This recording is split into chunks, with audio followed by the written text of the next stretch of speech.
Do you ever feel awkward in conversations, struggle to speak up, or feel like people don't take you seriously? Well, what if I told you that confidence isn't something you're born with? It's something you can build. And today, I'll show you how. Let's break down the science of confidence, real-world tricks to reprogram your mind, and a few risky confidence challenges that will change your life forever. Ready? Let's dive in. Ever notice how when you feel confident, you're just ready for anything? Oh yeah, for sure. But then there are those times when you just hold yourself back, like self-doubt creeps in. Totally. And it could be at work or in your personal life, even just like, trying something new. Right. And I feel like that confidence, or in the lack of it, makes such a difference. It really does. In just like how we experience everything. Yeah, totally. And, for this deep dive, you found some really interesting stuff to talk about. Yeah. Articles from Forbes and Career Contessa, and even some stuff from Brian Tracy. Yeah. Noticing when it's happening. Like literally just becoming aware of those negative thoughts as they pop up. Awareness, that's huge, yeah. Right, because you can't change something if you don't even realize it's happening. Totally. Right. And then step 2 is really interesting. She says to actually write those thoughts down. Okay. But here's the thing, you write them in the second person.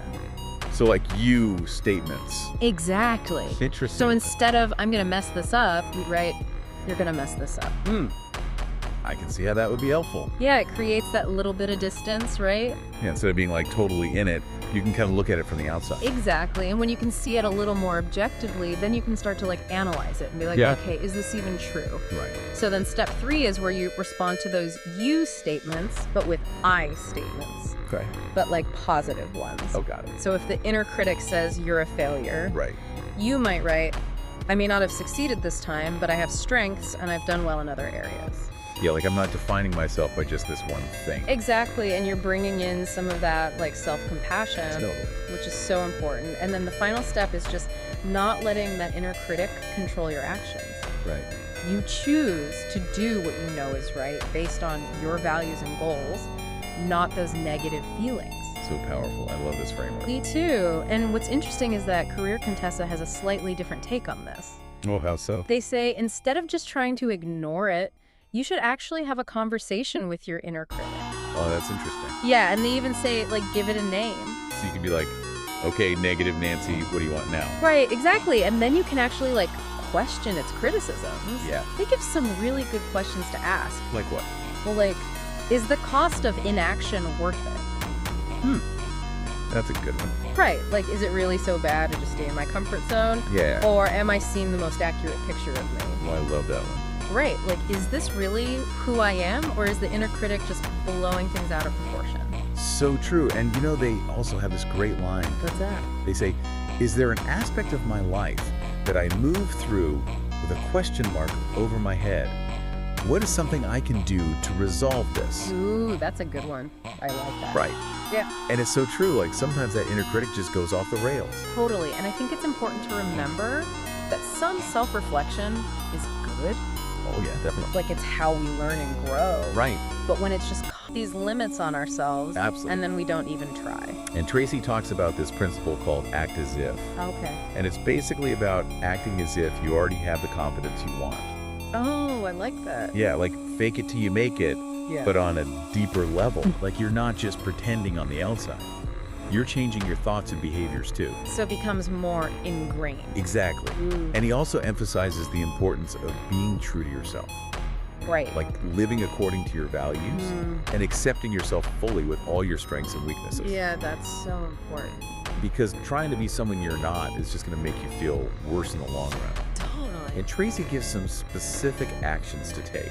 Okay, like what? He says to make a decision to step out in faith towards your goals, Okay. to really think about that dream question and figure out what truly matters to you, Yeah, and to live by your values without compromising. I love that. So it's about taking action, but also staying true to who you are. Awesome. And then Career Contessa has a few more habits that can help build confidence. Okay, what are they? One is practicing speaking out loud even when you're alone. Oh, that's a good one. Yeah, just to get more comfortable using your voice. Especially if you're nervous about public speaking, I could see that being really helpful. Yeah, and they also talk about practicing gratitude. Oh yeah, that's always a good one. Right. Like just taking a few minutes each day to think about things you're grateful for. Yeah. It can really shift your mindset. Even if it's just simple things. Exactly. Like they give the example of being grateful for hot water. Right. Yeah. Important. They are. And then we learned about the surprising power of posture. Who knew? Sitting up straight can actually make you feel more confident. Totally. And we talked about cultivating that equality mentality to stop comparing ourselves to others and feeling inadequate. Such a good point. And we discussed the importance of embracing discomfort Yeah. by taking small steps outside our comfort zone. Gradually expanding those boundaries. Exactly. And then we explored Brian Tracy's act as if principle and the importance of defining our dreams and living by our values.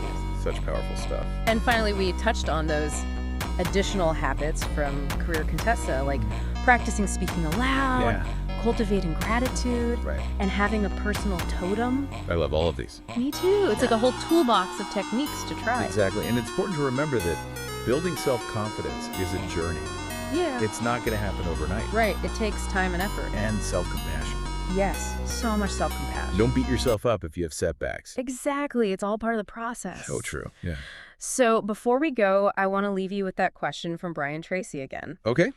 What one great thing would you dare to dream if you knew you could not fail? Ooh, chills. Right. Yeah. Think about that for a minute. And then think about which of these strategies we talked about today could help you take that first step towards making that dream a reality. So good. Thanks for joining us on this deep dive. This was awesome. Until next time. See ya.